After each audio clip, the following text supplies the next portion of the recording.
네, 청와대에서는 문재인 대통령과 더불어민주당 초선 의원 간의 간담회가 열렸습니다. 초선 의원들은 코로나 위기 극복을 위한 적극적인 확장 정책의 필요성을 강조하며 전반적인 정책에 대해서도 의견을 냈고 문재인 대통령은 제안들을 하나하나 검토하겠다고 화답했습니다. 국회로 가봅니다. 박현우 기자. 문재인 대통령과 민주당 초선 의원 간 간담회는 오전 10시 반부터 약 1시간 반 동안 이루어졌습니다. 초선 의원 모임인 더민초 소속 의원들 건의로 이루어진 오늘 자리에는 민주당 초선 81명 가운데 68명이 참석했는데요.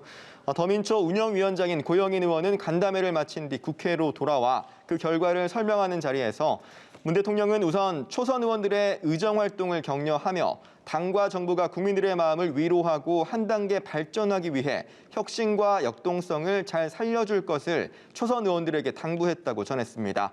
초선 의원들 중에서는 10여 명이 청년 일자리와 주거 안정, 균형 발전과 남북 문제, 소상공인 지원 대책 등을 주제로 발언에 나섰는데 특히 코로나로 인한 비상 시국인 만큼 재정 당국이 곳간을 걸어 잠글 게 아니라 보다 적극적인 재정 확대 정책에 나설 필요가 있다고 강조하는 내용이 주를 이뤘다고 고 의원은 전했습니다. 이에 문 대통령은 코로나 시국 속 정부로서도 경제적 성과가 있긴 하지만 국민들의 고통이 있어서 마음이 아프다며 초선들의 여러 정책 제안에 대해 공감대를 가지고 하나하나 구체적으로 검토해 추진할 수 있는 방안을 마련하겠다고 답한 것으로 전해졌습니다. 네, 이런 가운데 민주당에서는 오늘 네 번째 대권 출마 선언이 이루어졌죠. 네, 그 주인공은 최문순 강원도지사입니다. 최 지사는 조금 전인 오후 2시 국회에서 기자회견을 열고 출사표를 던졌습니다. 박영진 의원과 양승조 충남지사, 이광재 의원에 이은 민주당 내 네 번째 출마 선언인데요. 최 지사는 출마 선언문을 통해 불공정과 불평등, 빈부격차가 심화한 배경에는 신자유주의가 있다면서 승자 독식과 시장 만능, 복지 축소 등 문제를 해결하기 위해 고용국가를 만들겠다고 공약했습니다.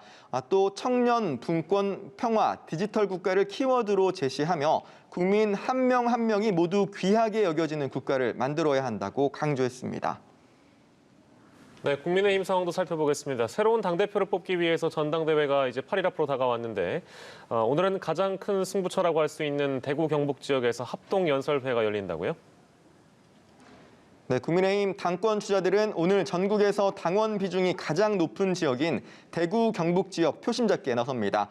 당원 투표와 일반 국민 여론조사가 7대 3의 비율로 반영되는 전당대회 본경선 구조상 대구 경북 지역 당원의 마음을 얻는 후보가 사실상 승기를 잡는다고 할 수 있는데요.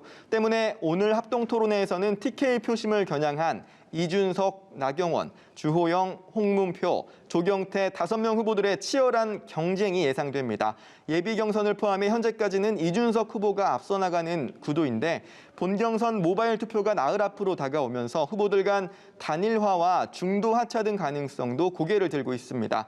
이와 관련해 이준석 후보는 중진 간 단일화는 매우 민망한 결과를 초래할 수 있다며 경계하는 분위기입니다. 나경원, 주호영 후보는 오늘 각각 라디오에 출연해 실질적 연대는 없다. 단일화의 단자도 생각해 본 적 없다고 선을 그었습니다. 지금까지 국회에서 연합뉴스 TV 박현우입니다.